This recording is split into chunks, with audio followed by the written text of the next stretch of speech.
కదండి, ఇది ప్రధానంగా ఇక్కడ బాసంబ వారిగా మఠం దగ్గర అయితే మనం ఉన్నాము. ఇక్కడ చుట్టూ ప్రాంతం చూస్తే కూడా చాలా విశాలమైన వాతావరణంలో ఈ యొక్క మఠం ఉంది. మరి దీన్ని పూర్తిగా మర్చిపోయిన పరిస్థితి. మనతో శివలాల్ సంబంధించిన రాష్ట్ర అధ్యక్షులు సంబంధించిన వర్కింగ్ ప్రెసిడెంట్ వెంకన్న గారు ఉన్నారు. సార్, దీన్ని ఎలా చూస్తారు మీరు? మరి ఇంకా విశాలమైన ఉంది, ఇక్కడ నుంచి తిప్పాల్సిన బండ్లు అటు ఇక్కడ విశాలంగా ఉంది. ఈ ప్రాంతంలో బండ్లు తిరగడానికి కూడా అనువైనటువంటి ప్రాంతం ఉంది. దీన్ని డెవలప్ చేయాలి. డెవలప్ చేసి దీన్ని మొత్తం సాఫ్ చేసిన తర్వాత ఇక్కడ ఫస్ట్ బండ్లు తిరిగిన తర్వాతనే, ఈ చుట్టూ మొత్తం బండ్లు తిరిగిన తర్వాతనే అక్కడ జాతర జరగాలి. ఇక్కడ బండ్లు తిరగకుండా అక్కడ జాతర జరిగితే ఆ జాతరను అన్ని గిరిజన సంఘాలు అడ్డుకుంటాము. అక్కడ జాతర జరగకుండా మేము అడ్డుకుంటాము. ఈ నెల వచ్చే నెల జరిగేటువంటి 15వ తారీఖు ఏదైతే బండ్లు తిరుగు కార్యక్రమం ఉందో ఆ యొక్క జాతరను ఇక్కడ నుంచే స్టార్ట్ చేయాలి. ఇది ఆనవాయితీగా వస్తుంది, ఎన్నో వందల సంవత్సరాల నుంచి వస్తుంది. ఇక్కడ బాసంగ బావ మఠాన్ని ఇక్కడ గాలికి వదిలేసినారు. అక్కడ వాళ్ళ యొక్క గుడిని, మాకుల వెంకటేశ్వర స్వామి గుడినే డెవలప్ చేస్తున్నారు తప్ప ఇక్కడ కూడా డెవలప్ చేయాలి.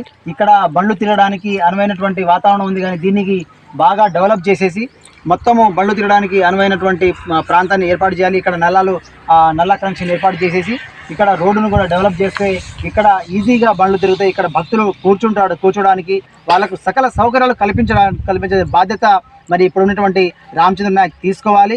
రామచంద్ర నాయక్ గారు, మీరు ఎమ్మెల్యేగా ఉన్నారు కాబట్టి మీరు చరిత్రలో నిలిచిపోతారు. ఎందుకంటే గతంలో ఉన్నటువంటి రాజకీయ నాయకులు దీన్ని పట్టించుకోకుండా మరి వాళ్ళు పట్టించుకోలేదు కాబట్టి మీరు కనీసం ఇప్పుడైనా మరి దీన్ని పట్టించుకొని బావసింగ్ బావ యొక్క గుడిని డెవలప్ చేస్తే మీరు ఒక బంజారా జాతి బిడ్డగా మరి ప్రజలందరూ కూడా మిమ్మల్ని గుర్తిస్తారు. కాబట్టి ఖచ్చితంగా రేపు జరిగేటువంటి జాతరను ఇక్కడి నుంచే బండ్లు స్టార్ట్ చేయాలని చెప్పేసి సేవలాల్సిందిగా డిమాండ్ చేస్తా ఉన్నాం. సార్, మాలోతు నెహ్రూ నాయక్ గారి యొక్క మునిమను బాసంబ వారి యొక్క మునిమనుడుగా నెహ్రూ నాయక్ ఉన్నారు. తను కూడా లింగతండలోనే తన జన్మస్థలంగా ఇక్కడే ఉన్నారు. తనకు మీరు ఒక 2 నిమిషాలు ఏం మాట్లాడతారు, ఏంటి? మాలోతు నెహ్రూ నాయక్ గారికి అభ్యర్థిస్తూ ఉన్నాము. ఎందుకంటే వారి యొక్క ముని మనవడుగా ఉన్నారు కాబట్టి, వారి యొక్క ముత్తాత అవుతారు కాబట్టి బావసింగ్ బావ మరి అక్కడి నుంచి లింగతండ నుంచి వచ్చినటువంటి బావసింగ్ బావను ఇక్కడ ఈ విధంగా ప్రజలందరూ, అంటే అన్ని ప్రాంతాల వారు ఎక్కడెక్కడో ఇప్పుడే నేను గుడి నుంచి వస్తుంటే కల్లెడ పర్వతగిరి నుంచి, అంటే పర్వతగిరి వరంగల్ నుంచి, జనగామ నుంచి, హైదరాబాద్ నుంచి కూడా చాలా ప్రాంతాల నుంచి భక్తులు వచ్చి మరి ఈ విధంగా మన యొక్క లంబాడి బిడ్డను కొలుస్తూ ఉంటే మరి నెహ్రూ నాయక్ గారు మీరు ఈ గుడిని పట్టించుకోవాలి. ఎందుకంటే మీ యొక్క తరతరాలుగా వస్తున్నటువంటి ఈ ఆచార వ్యవహారంలో భాగంగానే మీరు ఈ మరి ముతాతగా ఉన్నటువంటి బావసింగ్ బావ యొక్క గుడిని మీరు డెవలప్ చేసే దాంట్లో మీరు కృషి ముఖ్య పాత్ర వహించాలి.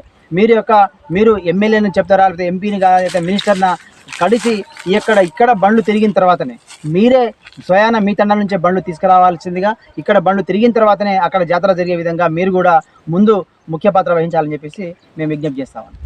చివరికి ఈ సంబంధించిన గుడికి సంబంధించింది అనేక సమస్యల వలయంలో కనీసం ఉండడానికి అక్కడ సౌకర్యం లేకుండా ఉంది. మొత్తం బాత్రూమ్ కావచ్చు, లెట్రూమ్, ఇలాంటివి కూడా బాగాలేవు. దీన్ని ఎలా చూస్తుంది?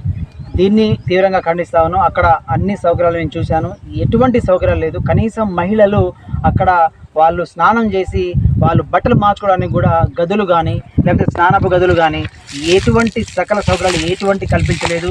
ఎక్కడ వేసినటువంటి చెత్త అక్కడే ఉంది, కనీసం నీట్నెస్ లేదు. కనీసం ఊకే వాళ్ళు లోపల కూడా నేను మొత్తం తిరిగి చూస్తే కనీసం పట్టించుకునే నాదుడు లేడు. మరి ఆ ముడుపులు చెల్లించి ఎడిపోతున్నాయో తెలియదు. మరి దీన్ని ఎవరు, ఆ ఈవో గారిని ఖచ్చితంగా మేము ప్రశ్నిస్తూ ఉన్నాం. మరి ఈ గుడికి వచ్చినటువంటి ముడుపులు మరి ఎవరు ఎటుపోతున్నాయి, అక్కడ మరి సౌకర్యాలు ఎందుకు కల్పించడం లేదని చెప్పేసి చాలా అవస్థలు పడతా ఉన్నారు. దీన్ని తీవ్రంగా మేము ఖండిస్తా ఉన్నాం. అయితే ప్రధానంగా అయితే ఇక్కడ నియోజకవర్గం సంబంధించింది డోర్నకల్కి సంబంధించిన రెడ్డి నాయక్ వల్లనే పూర్తిగా గుడి సంబంధించిన తన భావసంభావను వెంకటేశ్వర స్వామిగా మార్చాల్సింది ప్రధానంగా తను దగ్గరుండి చేశాడని కూడా ఇక్కడ సంబంధించిన నాయకులు కూడా చెప్తున్నారు. అయితే తన భావసంభావం ఉన్న దాన్ని వెంకటేశ్వర స్వామిగా మార్చాల్సిన అవసరం ఏమొచ్చింది?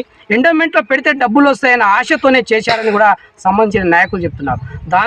దానికన్నా ముందు సత్యవతి రథోడ్ కేంద్ర మంత్రిగా కూడా చేసిన పరిస్థితి.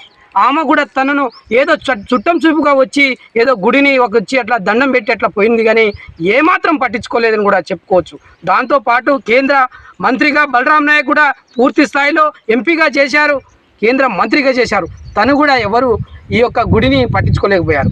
అక్కడ చూస్తే సమ్మక్క సారక్క అని పేరు చెప్పుకుంటూ వందల కోట్లు అక్కడ పెడుతున్నారు, కానీ కనీసం ఒక 2 కోట్లు 3 కోట్లు ఖర్చు పెట్టి గుడిని డెవలప్ చేద్దామన్న ఆలోచన లేదు. పేరుకు మాత్రం గిరిజన బిడ్డలు గిరిజన రిజర్వేషన్లు మాట్లాడుకొని రిజర్వేషన్ల మీద ఉన్న అంత బలము అంత ప్రేమ సంబంధించిన గిరిజన దేవుళ్ళ మీద చూపించకపోవడం ఒక తప్పైతే, ఉన్న దేవుణ్ణి పేరు మార్చడం చాలా తప్పని కూడా సంబంధించిన నాయకులు చెప్తున్నారు. ఇదే కాదు, భారత అధ్యక్షురాలు కవిత గారు కూడా సంబంధించిన ఎంపీగా పనిచేశారు. తను కూడా ఈ గుడిని ఏదో ఒక మామూలుగా సౌత్ తెల్లి ప్రేమగా చూపించిన పరిస్థితి కూడా ఉంది. మొత్తంగా అయితే గిరిజన దేవుళ్ళని అనగదొక్కుతున్న దాంట్లో ప్రధాన నాయకులు గిరిజన నాయకులు కూడా చెప్తున్నారు. సంబంధించిన నాయకులు ఏది ఏమైనా సరే రేపు 15 సంబంధించిన తారీఖున ఇక్కడ భారీ ఎత్తున ఇక్కడ సంబంధించిన భావసంభావ జాతర జరుగుతుంది. ఆ జాతరలో కూడా చాలా అవకతవకలు జరిగాయి. సంబంధించింది జాతర ఏమో భావసంభావది, పేరేమో వెంకటేశ్వర స్వామిగా, అంటే దేవుడు కాదని అనట్లే, కానీ తను సంపాదించుకున్న తన ఆత్మని కూడా బయట చెప్పుకోలేని స్థితిగా మార్చారంటే, ఆత్మని ప్రతి క్షణము ప్రజల్లోకి వెళ్ళిన భావసంభావను వెంకటేశ్వర స్వామిగా మార్చిన పరిస్థితి. ఎందుకు మార్చారంటే డబ్బులు ఆశపడి, సంబంధించిన నిధులు ఆశపడి మార్చారు. ఎండోమెంట్లో నుంచి గుడిని తీసేసిన పెద్దగా పొరపాటు ఏం లేదు. మా తండాలు గ్రామాలు పెద్దగా ఉన్నాయి, మేము సందాలు పెట్టి కూడా మార్చి ఈ గుడిని డెవలప్ చేసుకుంటామని కూడా సంబంధించిన నాయకులు చెప్తున్నారు. ఇది భావసంభావ మఠంలో నుండి మనం ప్రత్యేక లైవ్ చూపిస్తాం. టీనైన్ ప్రతినిధి సీతారాంతో ఫేస్ టు ఫేస్.